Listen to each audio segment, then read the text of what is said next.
విశాఖ పరిపాలన రాజధానిపై మంత్రి బొత్స సత్యనారాయణ ఆసక్తికర వ్యాఖ్యలు చేశారు. విశాఖకు రాజధాని ఇప్పటికే వచ్చేసిందన్నారు. మనుషులు రావడమే ఇక విశాఖకు మిగిలి ఉందన్నారు. రాజధాని వెంటే మెట్రో రైలు వస్తుందని, అమరావతి ఏమైనా బ్రహ్మ పదార్థమా అని బొత్స ప్రశ్నించారు.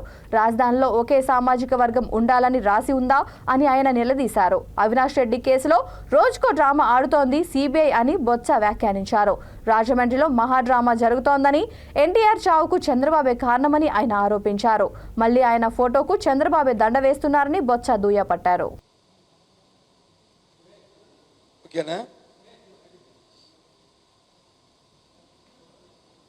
ఈరోజు రాజమండ్రిలో ఒక రాజకీయ డ్రామా జరుగుతుంది. మహానటుడు ఎన్టీ రామారావు గారిని తుదముట్టించి మళ్ళీ ఆయన పేరు మీద ఇవాళ యాజ్ యూజువల్ మళ్ళీ కొత్త డ్రామా వీళ్ళ మాటలు మాట్లాడుతున్నారు. ఆయన చావుకు కారణమే చంద్రబాబు నాయుడు. ఆయన ఆత్మ శోభించడానికి కారణమే చంద్రబాబు నాయుడు. మళ్ళీ ఇవాళ ఆయన్ని స్తుతిస్తున్నాడు. ఆయన ఆత్మ ఎక్కడుందో కానీ ఆ మహానుభావుడు ఆత్మ శాంతి చేకూరాలని ముందుగా కోరుకుంటూ, చంద్రబాబు నాయుడు డ్రామాలు కట్టించు, వాస్తవాలకు రా. నువ్వు కూడా రామారావు గారి లాగా మహానటుడు అనుకుంటే పొరపాటు. ఆయన నటన చేస్తే ప్రజలు ఆ నటనలో చూసి అది నటన లేకపోతే నీ జీవితం అనుకునే స్థితిలో ఆయన నిజ జీవిత నటన కూడా నీ జీవితంగా నిరూపించుకునే వ్యక్తి మహానుభావుడు.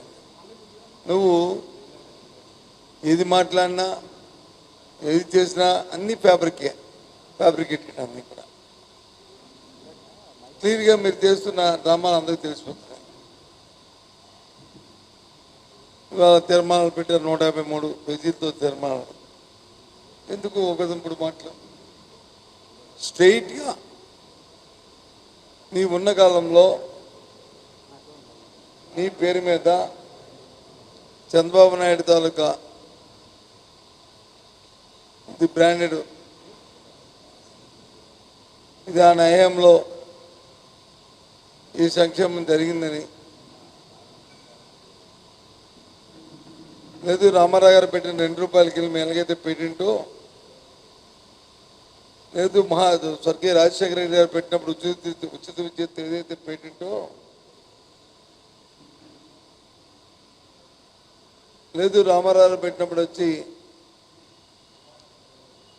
హార్స్పవర్కి ₹50 కరెంట్ ఇచ్చామని చెప్పి ఏ విధంగా చెప్పుకునేవారో, మహానుభావుడు రాజశేఖర్ గారు ఉన్నప్పుడు ఏ విధంగా అయితే ఫీజు రింబర్స్మెంట్ పథకాన్ని పెట్టారో,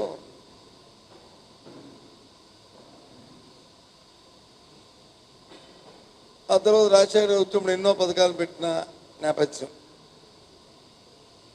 1 2 3